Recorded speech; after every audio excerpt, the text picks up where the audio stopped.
নমস্কার, দেখছেন all time খবর 24। আমরা পূজা পরিক্রমায় বেরিয়েছি। আপনাদের গ্রাম থেকে শহর বিভিন্ন জায়গায় পুজো পরিক্রমা আমরা করছি 2025-এর, এবং এই পূজা পরিক্রমায় রাজ্যের বিভিন্ন জায়গায় শহরাঞ্চলের আগরতলা শহরের পূজাও আপনাদের দেখিয়েছি।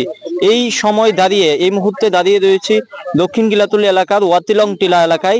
এখানে জনজাতিদের মিলিতভাবেই কিন্তু এই পূজার্চনায় অংশগ্রহণ করেন এবং প্রত্যেক বছরই মায়ের আরাধনায় ব্রতী হয়। ঠিক এবছর আমরা দাঁড়িয়ে রয়েছি ঠিক এই মণ্ডপের সামনে, এবং এই মণ্ডপ যদি আমরা দেখি একেবারে কিন্তু নিখুঁতভাবে তারা তৈরি করেছে বাঁশ দিয়ে। তাদের যে বাঁশ বেতের কাজ রয়েছে তার মধ্য দিয়ে। আর যদি আমরা একটু মন্দিরের দেখানোর পর আমরা যদি সামনে থেকে একটু প্রতিমা দেখাই, প্রতিমাও কিন্তু তাদের জনজাতি যে কালচার রয়েছে, বিভিন্ন পাসরা বস্ত্র রয়েছে, সেগুলিকে দিয়ে কিন্তু তারা সাজিয়ে তুলেছে। আমরা সেই ছবি ছোট্ট পরিসরে হলেও কিন্তু তারা অনেকটাই আনন্দের সহিত পূজার্চনা এখানে মিলিত হয়। এই পূজার্চনায় এলাকাবাসী যারা আছেন এখানে ওয়াতিলং টিলা, প্রত্যেক বছরই বিভিন্ন বাঙালি অংশের বহু লোক এদিকে আসে এবং এই পূজায় অংশ নেয়। আমরা এখানে যারা উপস্থিত আছে তাদের সাথে আমরা একটু কথা বলবো এই পূজা সম্পর্কে। আমরা রাজলক্ষ্মী জমাতে এই পুজো যে করছেন এখানে আপনিও আছেন? আছে। কত বছর ধরে আপনারা এই পুজো করছেন? 2013 থেকে। 2013 থেকে। কিরকম আনন্দ হয় এই ছোট্ট পরিসরে পুজোর মধ্যে? আনন্দ আমরা এখানে তো সবাই তো এখানে তো ফুর্তি, সবাই তো ফুর্তি করে, তো আমরা কিন্তু বেশি লোক বেশি আই আর কি। আপনারা এখানে কোন এলাকা এটা? ওয়াতিলং পাড়া। ওয়াতিলং। কত লোক আছে এখানে?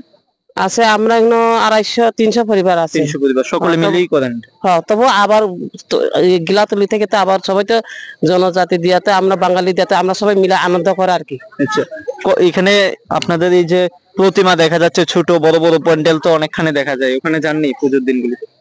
আমরা তো পূজা করলে তো আমরা তো দেখা পূজা শুধু দাম কম দেখে 13,000, মাত্র 13,000 তো আমরা লক্ষ্মী পূজা ইয়েটা দুর্গা পূজাতে এটা তো মানে ছোট করে করুন লাগে আর কি, তো বাজেট কম। আচ্ছা, এছাড়া যে কমিটিতে কারা কারা রয়েছে, পুরুষরাও মহিলারাও রয়েছে?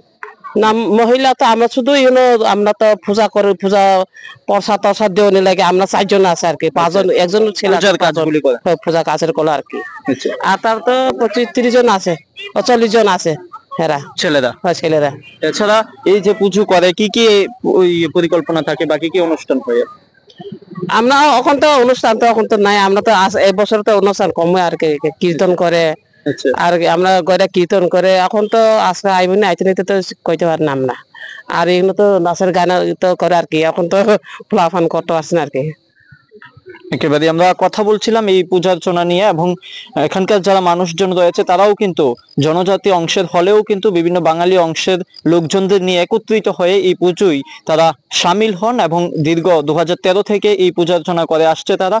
এবছরও ঠিক একইভাবে এই পুজোয় ব্রতী হয়েছে এবং বিভিন্ন তাদের কালচারি অনুষ্ঠান হয়ে থাকে এখানে, তারাও এই বিষয়টা জানাচ্ছে। আমরা কথা বলবো এখানকার যারা লোকজন আসছে বিভিন্ন দূর দূরান্ত থেকে।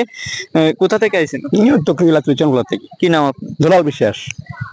এই পুজোতে কখন বেরিয়েছেন? এই তো সকাল 7টা, সন্ধ্যা 7টা। কয়টা পুজো দেখছেন এখন? পূজায় রিমাতুলা বেরিয়েছি আমরা ওখানে যামু, ওই পালপাড়া যামু, গিলাতুলে যামু, নয়নপুর যামু, বালুচরা যামু, কৃষ্ণপুর যামু। কিভাবে বেরিয়েছে? এই তো আমরা বাইচে গেলে বাপ ছেলে। আচ্ছা, এছাড়া আর আগরতলা বা তেলিয়ামরা যাওয়ার পরে প্লেন নাই, কালকে দেখা যাক, যেতে পারি। আজকে গ্রাম দেখবেন? আজকে গ্রাম দেখুন। আচ্ছা, দুজনেই বেরিয়েছে? বাপু দিদির বেরিয়েছি। আচ্ছা, এছাড়া পুজোর ড্রেস ছেলেকে কি? পুজোর ড্রেস তো ছেলেকে চশমা দিয়েছি, জুতা দিয়েছি। আজকে পরবো না, কালকে নিয়ে তেলিয়ামরা যাবো। আচ্ছা, তেলে চল আজকে অতিমারা দিকে হরি না, রেখে রেখে আমরা হরি।